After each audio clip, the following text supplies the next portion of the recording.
Be strong.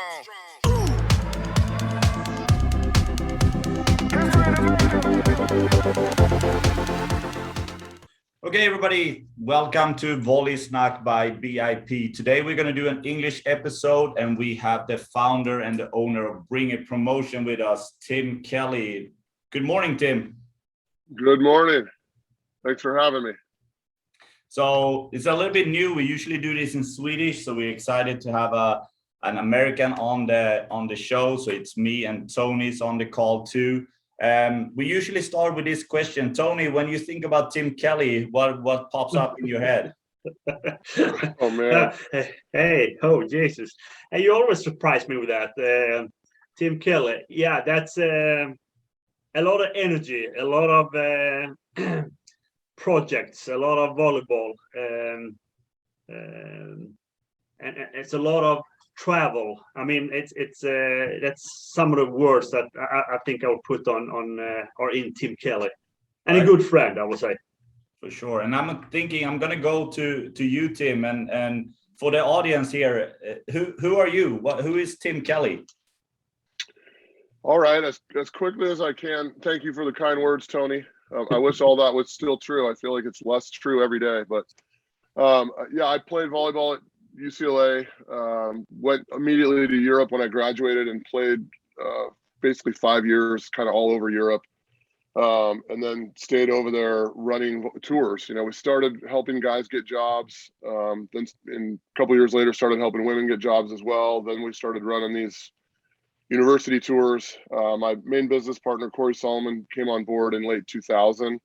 And basically, I was in Europe for 13 years, spent about 8 in Central America, but always kind of running the Bring It tours. And yeah, I just kind of assume I'll keep doing that till I die. You know, I'm having a good time.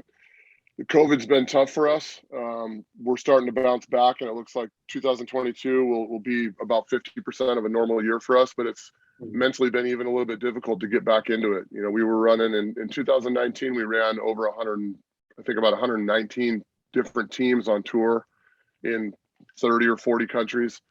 And COVID's really slowed us all down. Everyone that works with us, a lot of people have left and got real jobs. I've been just spending a lot of time with my family and my kids, but we're kind of looking forward to getting it all going again. But yeah, I consider myself really fortunate. Not much of what I have been able to do was ever planned. It was just kind of rolling with it and having fun. And had a lot of supporters over the years, and a lot of people that are happy with what BIP has turned into, and I've just, you know, been thrilled that it's worked out as well as it has. Yeah, and I just want, I mean, Donnie was asking me when did we meet, and I was like, I'm not sure when we exactly meet. It had to be around Innsbruck or something like that, 2004. Yeah, so my chronology is really bad. You know, the way I've lived my life, I don't do great at. I have a lot of great memories in my head, and I can come up with some wonderful stories, but I can never put a date on anything. No. And you're one of those guys where people ask me that too. Hey, how, you know, you and Tony are pretty tight. When did you guys meet? And I say, I literally have no idea. Innsbruck's probably right, because it's been 20 years. So I don't know where you were before that, but maybe early Spring Cups. Were you with the Danish national team? Exactly. So we started going to Spring Cup, I think, in 2001 in Brno, and which was really what do you say? That was a big moment for us, like starting in on that and starting to take those BIP USA teams, and we competed as ghost teams where we couldn't move on in most of the tournaments. Yuri Gottwald used to run those things, and we were in, I don't know, Pula only the one, no, Porec one year, and I think 4 or 5 years in a row we're in Brno, and we would come with our American teams dressed up like a national team. We had no real authority or anything, but we would play with all the small nations, and that I met so many of my really good friends during those days because all the coaches on all the small nation teams, or whatever they were called, were spread all over Europe, you know, and coaching club teams in different countries, and that's really when we started to expand and kind of meet everybody in person. And you know, obviously when you have a couple beers with someone, they become better friends right away. And back in those early years where we were really out there there were so many tournaments back then with Sublini in Italy. I don't know if you were ever at that, but you know, the Molen in Belgium, the grass tournament, I don't even remember the name, up in Holland, and all the different tournaments in Nordhorn and Bottrup, and we would see people all the time, and you'd run into your same friends, and one year they'd be with one club, one year they'd be with another club, or they'd be with their national team. So I feel like you're just one of the many people that I met back in that crazy time that was so fun. Yeah. No, that's right. I can pinpoint it, but we start work. I started work with Bring It 2010. That I remember, because that was Kansas City. Okay, yeah. That was a start, and it's a little funny because Bring Promotion in Sweden, I think, is more as an education and camps right now for the normal people, but I mean, the big thing is the agency for sure. But because of the pandemic, I done a lot of camps and education. So I just want to lift that, and because the company, it's your company, but I have a franchise, or whatever we say. It's a huge company with you working worldwide. Yeah, but I think what you're doing is really cool. I've never been in one place long enough to do the types of things that you're doing, and I think what you're doing is awesome. And all of BIP kind of started with just helping people get jobs back before the internet, back before there were 1,000 different agents, and it was all about just being in contact with people and helping people get all opportunities in volleyball, whether that was helping kids in Europe find scholarships, or find kids in America, or later other countries find teams in other countries. That's kind of what we've always been about.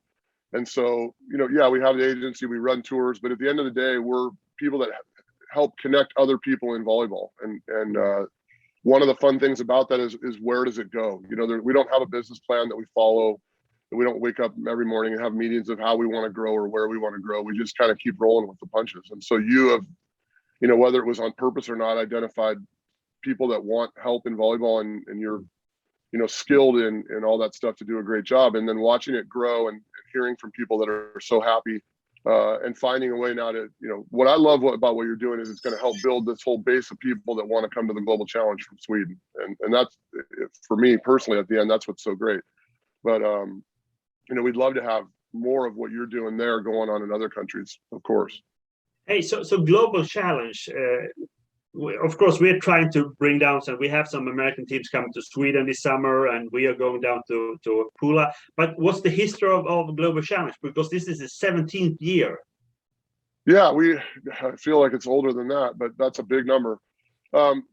So Corey Solomon, who has been my business partner since 2000, he lives in Slovenia, but he kind of grew up in Salt Lake City. And when I met him, he was a coach at University of Utah, but he also worked with high performance. And I actually met him before, the first time I was put in contact with him is when he was traveling with a high performance team. Now, what high performance is, because even in the States, a lot of people don't understand this. USA Volleyball runs everything in our country by regions. So I think we have 28 regions.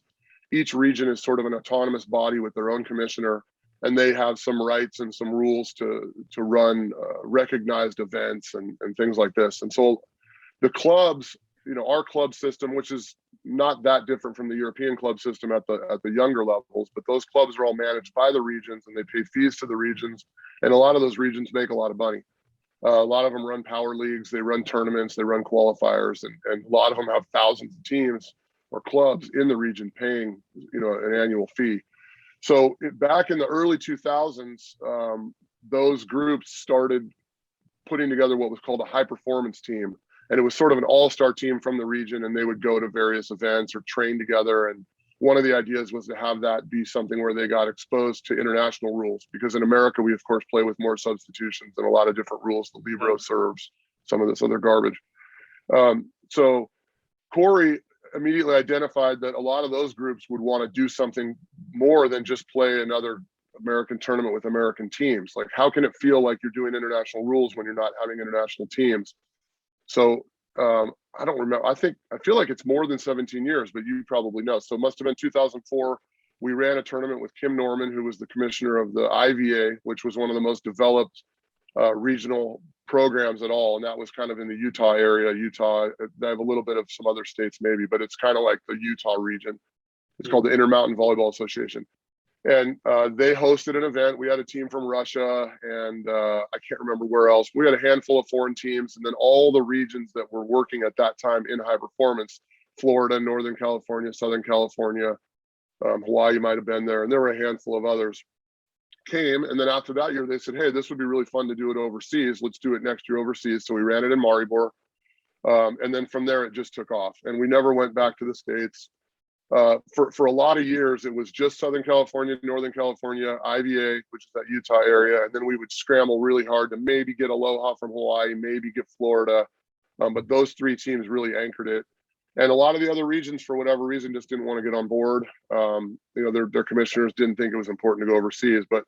And what it's turned into, ironically, and it's frustrating to me and kind of funny also, is we haven't had a region team in 10 years, maybe. I don't even know. Oh. I mean, so now it's turned into these clubs. We have these mega clubs that run qualifiers and make a lot of money, and they've got really high level kids. Their goal is to get a scholarship. So they're playing club to be seen and get good so that they can go to their top school. And a lot of them, by that time, as they get to be juniors and seniors, have already committed now. So they're like, hey, why should we go to another qualifier? Let's go overseas and do this thing. And when we found Pula, and I don't remember what year that was, it's been 10 years at least, maybe 12. When we found Pula and the facility there, and I've been to, like we talked about Spring Cup and all these other events, there are a few places in the world where the gym is nice and it's right by a bunch of hotels, and you also have access to the city so that no one needs transportation. And it's really fabulous. So when we found this place in Pula, and it's got 200-ish rooms, it's on the end of a peninsula where the beaches aren't private, but they sure feel private, and we have our own pool and beach volleyball court and all this other stuff, and it's all protected, and we can take over the whole hotel and have these 300 kids from 20 different countries, and the gym's 500 meters away. It's like a 7-minute walk to the gym on a very calm, nice little street. So you're just, and see these kids and these families bumping into each other, hanging out in the cafeteria, hanging out at the pool. I think the first year we did it there, we knew we'd never move it. There's just no it's literally perfect. They got an airport, we're close enough to Zagreb or Venice. And so when the foreign teams started coming and realizing that, it was well run, it was really fun to play all these teams from all over these countries. And we've done our best to keep it affordable for everyone. And it's just grown and grown and grown. And I didn't look up the numbers before. I think the most teams we've ever had is 28. We have 3 courts that we can use that are right there on site. One of the years we used some courts outside. I think one year we had 30 teams and we were busing people to a 4th court, and that was a little bit messy. So I think our dream is to kind of keep it around 28, 30 teams and keep it all right there where everybody can walk. A lot of the American teams come with big delegations. They bring their parents, their siblings, and a lot of the European delegations come in a minivan and just have their team. And it all works out wonderfully. So where from are the teams coming? Oh man, we have our teams that come every year from Czech Republic, Slovenia, Croatia, Italy. We had a Romanian team that came every year in the beginning. We're trying to get them back. We have teams from Holland. We've had teams from, I feel like almost everywhere. Hungary, Latvia, most of the Scandinavian countries have come at least once. We've had teams now finally coming from China and Japan. Which is, when you can get them from other countries and continents, that's what we're really shooting for here. So our dream is one of these years to get a Central American team up there and also an African team. We've been working with the federations in both Botswana and Zimbabwe a lot over the last 5 years. And we're trying to find outside funding even to help them get up there. But, we had the Iranian junior national team back in 2018. The same year that we had the Chinese junior national team. The English national team was there with a couple Olympians that had just been in the Olympics. The Russian youth national team, I think that year was there. So I look back at the pictures of some of those years, and you see girls in their national team uniforms on the last night in the pool, wrestling each other. They've got their flags in there. And, in a lot of cases, these guys can't even communicate, but it's just through volleyball and through, being young and on the road that they're having a great time. As we move along, you see a lot of the younger generation speaking better and better English. So it's not rare to walk by breakfast in the morning and there's a Japanese girl and a Chinese girl and an Iranian girl and a Russian girl sitting at a table drinking coffee, all speaking English. And it's, for our American girls, it's, they're in these t-shirt exchanges and all the different things where they're integrating with the other teams, or the little sister teams programs that we run, where we'll take a team, we'll take the Israeli team, with an American team out to Commonwealth to go cliff jumping, and they all get to know each other and have lunch together, even more intimately than you would in the hotel. And when you see that stuff for these American girls that, a lot of them don't get out of the country. So all of a sudden they're out of the country and they're, integrated very intimately with kids from countries that they only read about. Israel, we just had Israel this year, which was awesome. And there's a lot of tournaments in Europe that offer this, but we're only able to get one American team to some of them. But I think what we're doing for our client base and for the people that we interact with on a regular basis, it's really the coolest thing we've ever done.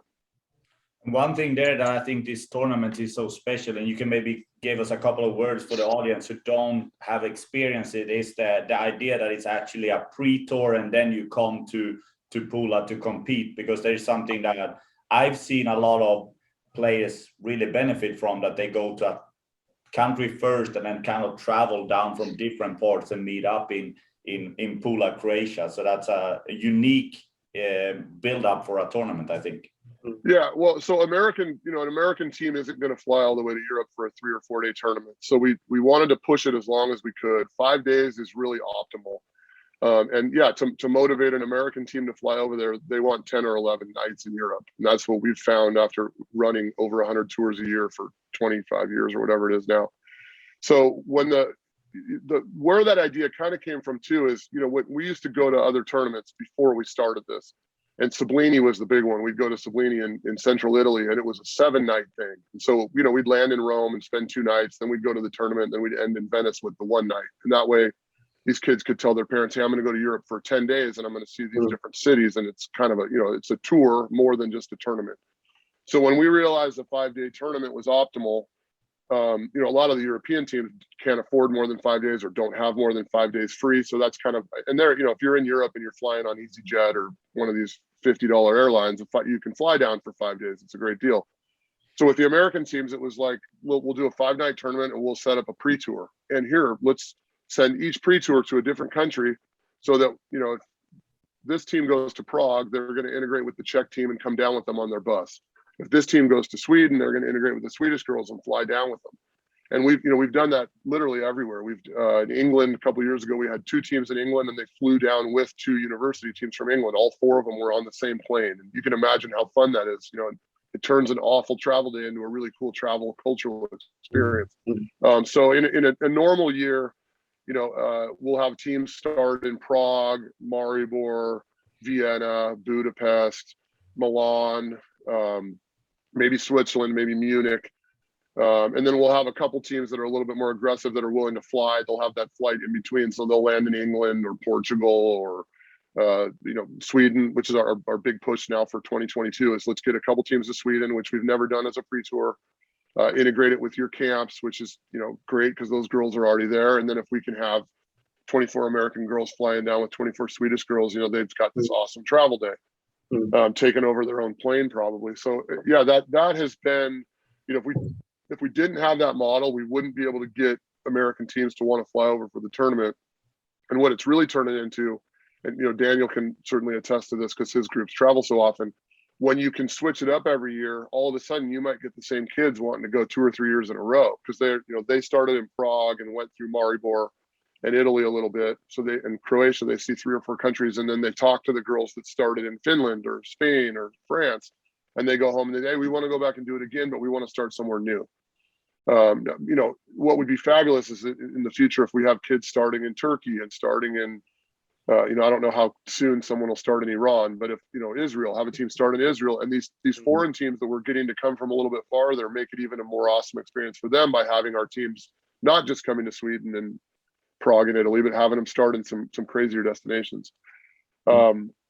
And by the same token, when we have the Chinese and the Japanese teams, they're basically American teams the way they're booking because they're not going to come for 5 days either. So a Chinese team will land in Prague just like an American team, which makes some of these places, Maribor, for example, a lot of times there will be 12 teams in Maribor all doing their pre-tour there. So if you're an American team that lands in Budapest, maybe you do 2 nights in Budapest, then you have 2 nights in Maribor, and those 2 nights in Maribor, you're playing a team from Israel or China or, maybe somebody Algeria or Tunisia, or, our whole goal is to just spread this out. We're trying to get an Indian team. We're trying to get a team from Nepal. There's teams all over the world, and if we can provide an affordable, good trip that makes it worth it for them to fly out, I think the sky's kind of the limit here. We had a Hawaiian team last year, and obviously Hawaii's in America, but they have their own cool flag, and we had them hanging their Hawaiian flag rather than the USA flag. And you look at where, the flights they have to go through to get there. I mean, if we can get a team from Hawaii, we can get a team from anywhere. So, hey, so what's the level there on the teams? Well, okay. So what we're doing now is, I think, U18 and we switch. Sometimes it's U17, sometimes it's U18, and the other team it's U23. And it's really important to recognize, and Corey always beats this into people's heads, this is not an official tournament, that is affecting your world ranking. This is sort of a it's a summer thing, kind of before a lot of the national teams get into serious stuff. And so it's a cross between an FIVB tournament, in that we try to run it formally. We try to upgrade our referees all the time. I thought the refs did a fabulous job this year. But it's friendly, and it's in the summer. So the rules aren't super strict. We might have a U18 team that has a 19-year-old girl on the team. That's not a big deal. When England was there, they had 2 or 3 girls that were 26, but they had just been in the Olympics. And what an awesome experience for everybody. We're not going to say you can't play U23 because you're 26 years old. And, they didn't win the tournament anyway. They took 3rd or 4th place. So the level fluctuates. If you get if Russia or Serbia or Croatia has their real junior national team, they're going to be good. Yeah. But they're 18, 19 years old, and they're probably going to compete in the U23 division. So they're going to play against some American college teams, or collegiate all-star teams of girls that are 21, 22, and that junior national team might win, even though they're younger. Now, in that same division, there might be a couple teams that are lower level, and obviously the top team is much better than the bottom team. But these are all teams that play real volleyball. This is not a summer camp thing for kids that aren't playing at some sort of a high level wherever they are. But it's definitely a little bit less defined than an official FIVB World Championships, because we're not as strict on the ages, and we have bigger gaps. But a testament, I think, to the event and the people involved, and there's a lot of people that do a lot more than I do. So I'm not taking a lot of credit for this, but the testament to the people that work, and you guys are both part of this. You guys have both been big drivers on this. Is that teams keep coming. And they're bringing their national teams. I mean, in the middle of COVID, Logan Tom brought the Israeli national team to a tournament, and they won, but they were pushed, and they were extremely happy with their experience. We try to do everything we can to accommodate those teams if they need extra practice, or if they want to come early, or if they want more matches before or after. We do everything we can to entice them to come, and the pricing for those type of teams is such that it's motivating for them. A lot of these national teams spend less money with us than they would at home, just because costs have risen, and a lot of people don't have great facilities that they can use for free or at a strong discount. So we're obviously providing a service that everybody, from the coaches and the management, even the federations, down to the club directors and the parents and the kids themselves, are enjoying it. Otherwise, it wouldn't keep growing. So we had 18 teams in 2020, which is the least we've ever had. But again, this is in the middle of COVID. There were, we had to deal with testing stuff. We had to deal with, there were countries that still weren't even allowed to come into certain places. Americans only weeks before were sure they could even go. So, I mean, to me, that was much more of a success than any of our other bigger successes, just because, of the global macro situation. So if we have 18 teams with the federation teams that we had and the club teams that we had last year, you can only imagine where this will go. And I will say, because Corey and Natasha does a lot of stuff for us, but she was like chief medical officer this summer. She moved from marketing to doing all the testing, and she went and got trained, and we basically had our own little testing company, and every country needed their own tests on their own days, and some needed them on arrival, some needed them before they left, some needed both. And every day we woke up just kind of praying that nothing had happened in the previous 24 hours and all the tests came back clean and no one got sick, and it just could not have gone off better. And everything that she and Corey did to make that work, and the teams that trusted in us to handle that and came knowing that we sort of had their back, it's really awesome. So, and on that note too, first of all, I was there that last year, so a big thank you for how you run it. It was so safe, and it felt like, as you say, with the testing and everything, that was an amazing job of the staff working with that, but also something that comes up pretty often is, and for the audience who may be thinking of going to, is how safe it is. And it is so fun to travel to, let's say, Budapest, because you actually have a local person there taking care of the delegation, make sure that the food is good. And for the people listening and watching this and have questions about that, I think I can testify that I feel safe every single minute on these kind of tours. And that's a big thing for me and for the people that I've talked to on the tours, is how good it's run. So just maybe a couple of minutes or a couple of words on that, with how it's set up, that if we go to Prague, there is actually a local guy there showing us where we can go, where we can eat, and make sure that everything is safe for the delegation traveling. Yeah, so everything we do started with bringing American, women's university teams to Europe. That's where we this part of the business started back in 1999. And American universities obviously are very conservative, a lot of paperwork, a lot of legal stuff. And so safety is the number one concern. And so we've always kind of built on that, safety and comfort. And so, yeah, we've built up a great little crew of people, friends, all of them. There are countries we go to more than others. And in those countries we have, Prague is one of my favorite examples. Yurka's been on board forever. He was actually an exchange student with Corey when he was in high school. Mm-hmm. And I remember playing in dirt tournaments with him in the late 90s. And so, I mean, he's been on board for more than 25 years. He's got his own little crew of young women that they all speak English. They're all super friendly. They all have volleyball backgrounds, and they rotate through year to year sometimes, but they're all there. So there's a team. So when a team lands into Prague, you have your dedicated tour guide, but we also have the local people setting everything up. And most of what we do, obviously if a new restaurant comes out and we want to go try it, we'll move with the time.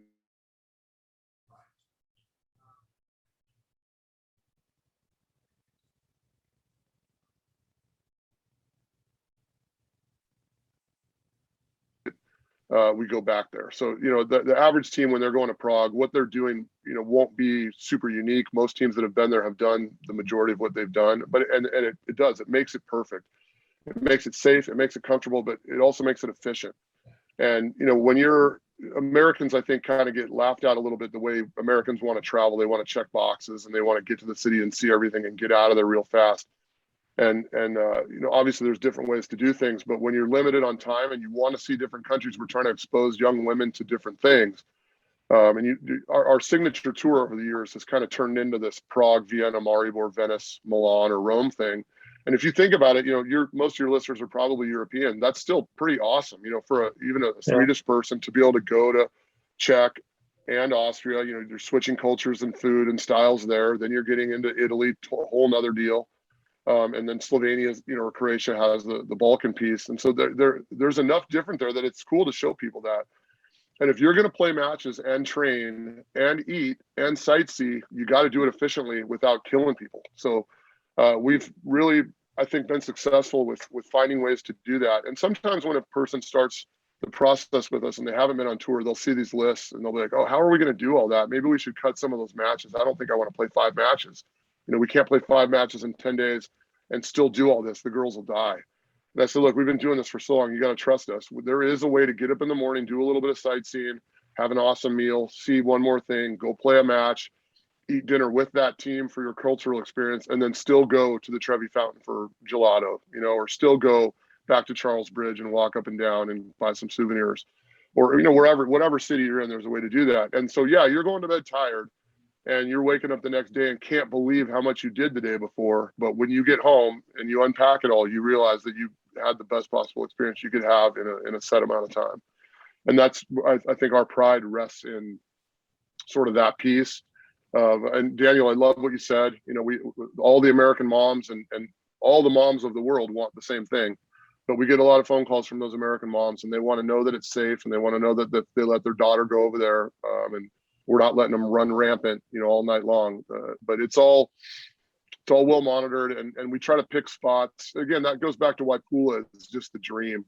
I bring my daughters; they're 4 and 10 now, but when they're 2, 3 years old, they're waking up. I wake up and they're gone. I check my phone and I got text messages from people. Hey, I just saw your daughter at the pool. Hey, your daughter went with this team over to the beach, and it's an environment where, and I'm a little silly, I get it, but it's an environment where we're so protected. You know, it's a really safe spot. And even, you know, I let my daughters walk with whoever their best friend is on whatever team. Hey, I want to go with this team down and watch a game. I go, okay, but you got to stay with them. Make sure you walk back with them. And, you know, it's this safe little street. Everyone you see every step of the way, you step into the store to grab a little water on your walk, or you grab something from the fruit lady, and the person in front of and behind you in line is in their tournament t-shirt or their uniform, because everybody in that vicinity is involved in the tournament. So to be in another country, feeling like you're in another country, you know, all the food, all the culture is there, but you're as safe as can be. Knock on wood, I guess. We don't. Hey, so if we should talk about you know, don't have too much time left here, so but if you want to promote it for Swedish kids and Swedish parents to come down there, what's the main things that you want to sell, or what's the main things for you're talking a lot of things, good things, but is it something else that you will promote about? No, you know, it's the package. Pula is one of these cities that not many people have heard of, but they have one of the 3 Colosseums. You know, you got Rome and Verona and Pula all have this amazing Colosseum. And the downtown area of Pula has, you know, where we do our opening ceremonies with the Temple of Augustus is just, you know, Europeans have seen a lot of town squares, and, you know, they're all different, but they're all the same. But, you know, they have a 2,000-year-old temple there that's in great shape. It's, you know, great Instagram moment. You got the other arch at the other end of the pedestrian area. But it's, you know, the food is fabulous. Everything's outside. The weather is always great. It gets a little bit hot sometimes, but it's not unbearable. You know, there's all the sightseeing you want during the day. There's little boat trips to go do whatever you want. You can go out to the national park at Kamjak and go cliff jumping and cave diving. And so there you have everything, and it's really easy to get around. You know, there's taxis and Ubers and all that. That's very affordable. We're also really close to the town center. A lot of people walk. And just unlimited beach time. So, you know, I know what Europeans do. I spent a lot of time there, and this checks all the boxes for what somebody would want on a vacation. And your daughter can be playing volleyball. And you know, people do that. You can do it all. You can go to the games and still get all your beach time, all your shopping. And then the meals, you know, the way we do meals, it's all in a hotel. Kind of a buffet deal, but it's a very good selection. It's very good food. There's, you know, every kind of thing you could want, and it's basically 24/7 because the athletes have such different game times. It's open from the crack of dawn until late at night. So it's, I mean, how much easier could it be? Walk in and get yourself a great meal, and boom, you're back out at the pool in 10 minutes. So we talked about the Swedish team coming to Global Challenge and all those kind of things. I was want to go back a little bit to the Global Challenge. Have you seen during the year, so many years you've done it now, that the volleyball have been developed? Like, do you see it's getting better and better every year, or do you see that the European side is getting a lot stronger, or the American side? Have you seen anything like that, a pattern? That's a really hard question. I think you don't mean the tournament specifically. You mean the level of these people. Yeah, more. You know, am I seeing a cultural change? You know, that I'm just the wrong guy to ask that question to. I'm the least technically minded person as far as volleyball in the history of our company. The one thing I will comment, I remember back in the day, we were in Poland. Some 16-year-old girl rattled off like 15 straight aces against a really good college team like USC or somebody, and that was the biggest deal back then, was these younger Europeans, especially from sort of the former East or Central Europe, Poland, Czech, they would have these crazy serves. And Americans just didn't push serving as much. And a lot of it is time constraints. You know, Americans are still so constrained by time with all the different rules. Not so much in club as college, but it still exists. And I think Americans in general are still held less accountable. Coaches have to be more careful to baby them and make them feel good about themselves.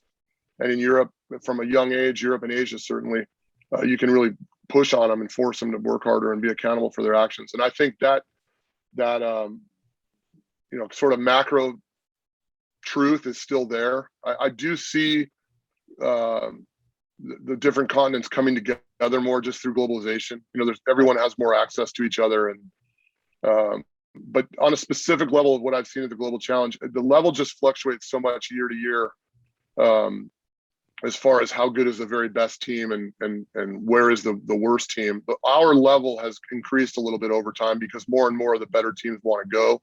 So we don't have to, you know, we're a little pickier about who we accept. If a lower level team that we know is going to be sort of in the basement wants to come and the tournament's going to be full, we're going to, choose the better teams. Right. As long as we have good representation from different countries, let's say. But yeah, on a volleyball trend, I wouldn't be able to give you a good educated answer on that. I think it's a great question though, and there's definitely a lot of people that talk about that, late night over their beers out by the pool. It's just I've left that zone a long time ago. It's good. The big thing that I can see and what the Americans are talking about is the difference in European, that they're not playing that fast. But I think the last couple of years, I think the Europeans starting to play a lot faster too. So that's been my little from first going, I think it was 10 years ago to now. I think the Europeans are starting to play faster and faster. So that's fun to see. And I would say, to answer your question before, I think that the final and the environment in the final of the Golden Challenge is amazing. Like, there is a big court, every team is there watching. It feels like a real championship final, and that experience I want the Swedish kids to be able to see at some day, and hopefully even this year when we're going to bring a good amount of teams there. But it is amazing to see that final. Like, it's just, everybody who loves volleyball is going to love watching that final. Yeah, I think also the opening ceremony and all that kind of things that make it it's more of a huge tournament. The tournament itself, maybe you can find somewhere else, but I think, like you're saying, that it's the things around it and the logistic that makes it it's a great tournament. Right. Yeah, I should have mentioned that, because opening ceremonies is so fun, and all the colors of the flags, and the girls are so excited, and the whole town's kind of there. It's such a busy street and a busy square. And the final party for a lot of people is also pretty cool. We bring a band out on the last night. The girls are all down there dancing by the pool and sometimes jumping in the pool. And that, they've all known each other now for 5 days, and it's kind of a big goodbye. And that ends up being pretty cool. And there's girls that have told me they're coming back the next year just because the party showed them, it helped them sort of wrap their heads around how cool what they had been doing all week was.